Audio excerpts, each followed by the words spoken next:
Daryl Ruiter is on the line. Hi, Daryl. How are you? I'm good. Good job by Tom picking the Browns for Greg. Isn't that wild? Yeah. That is. All right, my friend. Let's talk about this for a second. A lot of talk about your Browns and what they're doing right now. What the hell are they doing, Daryl? What are they doing? Well, right now, they're probably watching more tape. They're probably conducting more pre-draft interviews.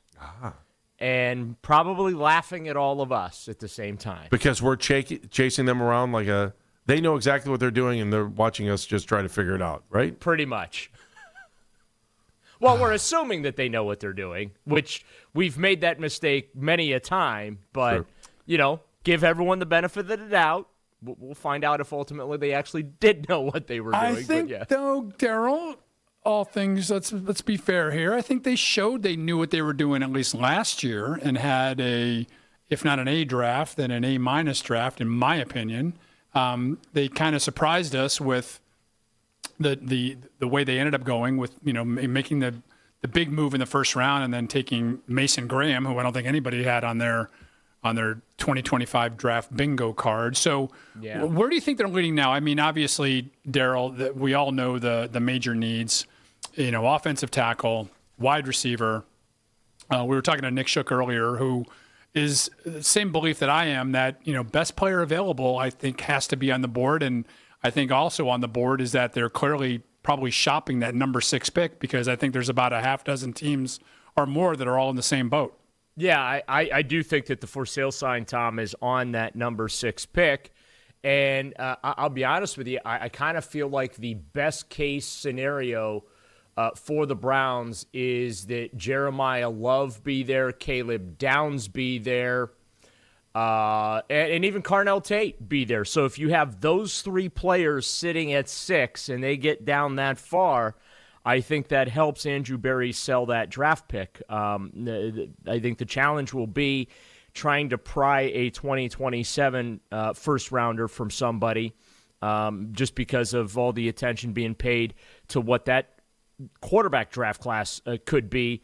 I think that is going to be a little tougher for Andrew Berry to replicate what he was able to do last year with Jacksonville, which obviously netted him the 24th overall pick here. But those are really my 3 guys, Tom. If they came away with any of those 3 guys, I was just going to ask you. I would be perfectly fine with. Yeah, so that's how you feel. So if nobody takes the bait. Which means they'll trade out of it, guys. Let's just be honest. You guys are talking so much reality, so much truth, and like what they should do, Daryl, you just laid it out, and you know what's going to happen.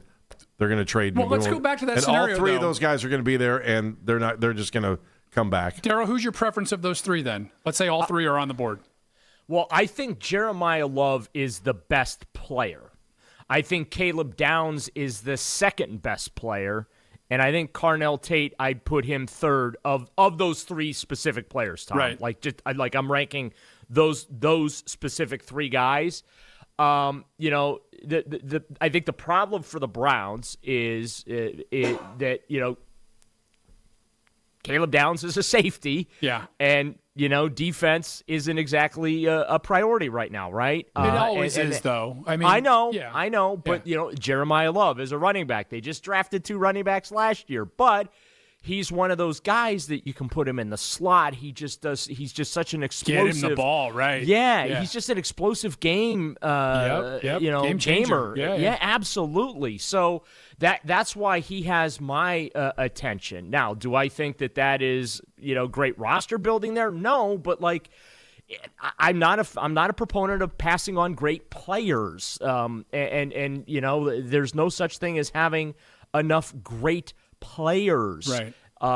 So, for all the conversation about wide receiver and tackle, obviously in this case left tackle, I feel like you always take the best talent that's available to you, and everything else is just going to work itself out. If you draft specifically for need, right? And look, I reckon, raising my hand, self-reporting here, I'm first in line to criticize them for having holes on the roster, but if you're always just drafting based on your need, you pass up on great players, and it makes it real difficult to accumulate the blue chip talent that you need to compete.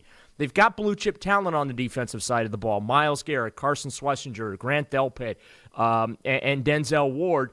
And you really don't have blue chip talent on the offensive side. Maybe Harold Fannin Jr. and Quinshaw Judkins are the closest you have to that. So they need to infuse blue chip talent, young blue chip talent, onto the offensive side of the ball if they want to get where they want to go, and that's making this a more watchable football team and hopefully a more competitive football team. Daryl, what's the deal with Myles Garrett? I mean, they stretch out his contract. They do some stuff that make it look like they're trading. Then they come back to the owners' meeting and say, we're not trading him. And like Tom said, it's like going by the donut place that puts the light on that says, hey, fresh. Now we're open for business. I thought it was a great analogy. Great by Tom. comparison. Yes. Yeah. Look, if I had $1 for every time a team said they weren't trading a player and then they traded the player, we wouldn't be having this conversation because I'd be resting on a beach somewhere. That's probably sipping true. one of those Mike Holmgren drinks with an umbrella in it. In a golf cart? Yeah, in a golf cart too, with my foot propped up. Well, I got to be fair to Mike there. He was in a walking boot or a cast at the time. True. So With playoff tickets? And, you know, when they came up to me and said, hey, coach, you should be coaching, and they all looked at me like I was crazy, I was like, no, you probably should have been coaching. But hey, it's not business as usual here at the Cleveland Browns. I want right. you all to know that. But don't call me for them playoff tickets. That's right. But yeah, I do feel like that if they get the Godfather offer, right? I mean, Andrew Berry isn't doing his job if he does not answer the phone when it rings, okay? That's just standard operating procedure. If they get a Godfather offer, you have to entertain it, right? Yeah. Do I think that the Browns are actively shopping Myles Garrett? No. So in that regard, I think Andrew Berry was being honest at the owners' meetings when he said that he's a career Brown, which is true. He's been here his whole career, and that they don't have an intention of trading him. They didn't make those changes to trade him, but let's be real about it. The changes that were made to that bonus structure, the payment plan on it, gives them the flexibility if an opportunity arises to trade him. Now, Myles has ultimate veto power. He controls where he goes with the no-trade clause. Obviously, they're not going to trade him to the Arizona Cardinals, okay? So you're thinking teams with that are contenders. And any potential trade, I think it has to be 3 first-round picks. And the reason is, by the way, that's where the conversation begins, because if you're trading him to a contender, the first-round picks you're getting back in return are going to be late first-round picks, okay? So that's why it needs to be 3. Because, again, he's not going to approve a trade to a team that is not ready to contend. That kind of defeats the whole purpose of him, talking so much about wanting to win here. So I'm not sold that he's 100% happy with the things right now coming off a 5-win season. He said, I pulled the audio from my Sunday show last week, and I played it quite a bit, where he talked about, I just want success. I don't care how it looks. I'm all in with this organization as long as we're playing to win. We're not tanking or angling for draft picks or anything like that. So, and I do believe that Myles is true to his word in that regard. I just think that right now, this whole team-building process for the Browns is so misaligned. They have a defense that's a playoff caliber, Super Bowl caliber defense, and they have an offense that's it's an insult to an expansion team. They can't even score 17 points a game with regularity. So that's I think them being kind of caught in between, in addition to, hey, we're trying to win games this year. At the same time, though, probably the best thing for them is to lose games so they get a better draft pick in 2027 to pick a quarterback. But, yeah, they're kind of caught in between, in my view. Gotcha. Let's shift gears here for a second, Daryl, and kick off your cleats and slip on your sneakers, and let's talk some Cavs basketball. Sure. It's been a season of inconsistency, I think would be the best way to describe it. Where do you think they're at right now? How concerned – a bunch of topics here. How concerned are you about Jared Allen's knee? Do they have time to kind of figure out an identity here going forward? Where are you at with just a handful of games to go in the regular season? I don't want to be negative, but I do think they're in trouble. I think Jared Allen is a lot more important to this team than I admit this, than I have given credit for in years past. I didn't feel that Jarrett was all that important, but now with James Harden in the mix, I think he's a crucial piece here. That the tendonitis in the knee, that really does concern me. Their health concerns me. I mean, they've not been whole the entire season. I've lost count of the variety of starting lineups that Kenny Atkinson has had to use, right? Yep. And even with all those challenges, Tom, they're still the top 4 seed in the conference. And right now, I kind of want them to be the number 4 seed, even though the New York Knicks are trying to lose their way. Yeah. The Knicks are trying to angle for the same thing. The Cavs' secret is out. So I am a little concerned. I think they got, 6 games to play. Kenny Atkinson said a week ago, not a lot of time to work on the rotations and things like that leading up to the playoffs. That got my attention. But as he said, hey, we'll just do what we've done all season and we'll make it up as we go along. So hopefully they're able to find whatever combinations they need in the postseason to get themselves through that second round. But I'm not as confident as I was about 3-4 weeks ago. I will admit that. But I do think they are deeper, I should say, than they were last year, and I think they're a better basketball team than they were last year. It's just it'd be nice if they could be healthy for a change, so they could give these teams their best shot. Speaking of health, Daryl, what have been your impressions of Donovan Mitchell? I mean, we've not really seen the same explosiveness from him in the second half. I know he had to deal with that groin injury. Yep. What is your concern level in terms of Donovan and his health as we get ramped up towards the playoffs? Yeah, I mean, and we've seen this the last couple of years, Tom, right, where we get to the end of the season and he's gassed. And they've made concerted efforts the last 2 years to really watch his minutes, right, not to overplay him, not to burn him out. But then, as you mentioned, the groin injury pops up, and look, those things flare up. And they're not going anywhere unless Donovan Mitchell can be healthy and give you as close to 100% as possible, right? I mean, I kind of still feel like he's the engine, even with adding, James Harden, right? No doubt. And so, I my number one concern about this team has nothing to do with their talent, their ability, the coaching, none of that. It's 100%.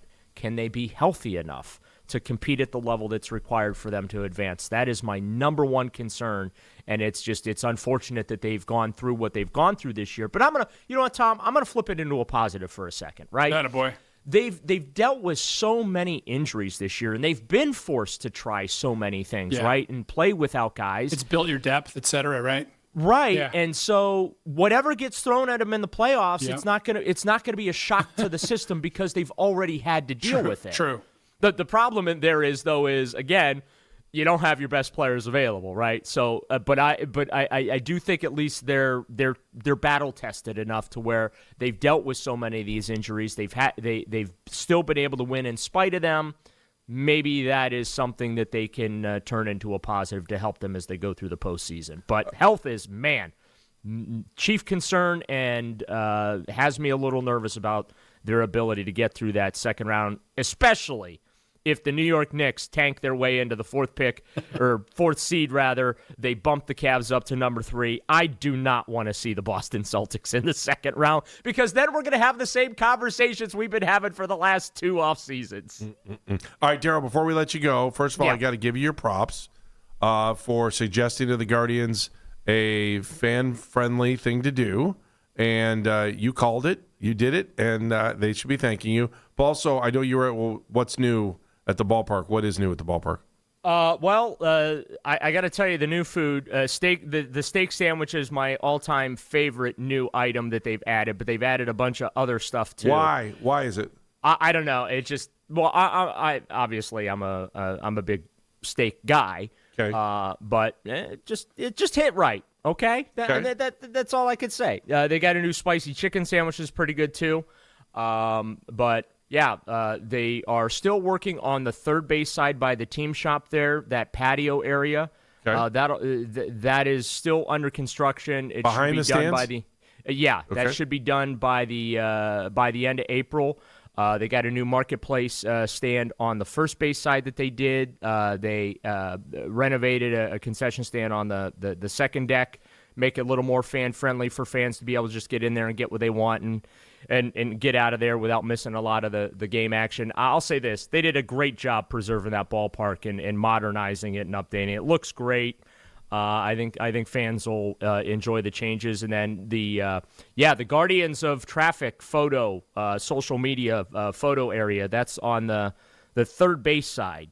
So you can stand there and you can pretend to be one of the Guardians of Traffic, which I think is really cool. That was whose my idea. That's right. That was my idea. I said that like 2-3 years ago when they unveiled the City Connect thing. They had that big block C in right field where fans could do that. Yep. Yeah, and but that's Good on job. the third base side. So I am proud of you. Look at you, Daryl. Nice job. And you know what? Mr. Anything I can do to help these teams market themselves, I'm here for them. Good job. That's a Daryl t-shirt. Ruiter, as always, thank you very much. We appreciate your time. You're a good man. You bet, guys. Have a good one. See you, Daryl. Sorry, talk to you later. He is Daryl Ruiter. He covers everything for us. Let's just be honest with you.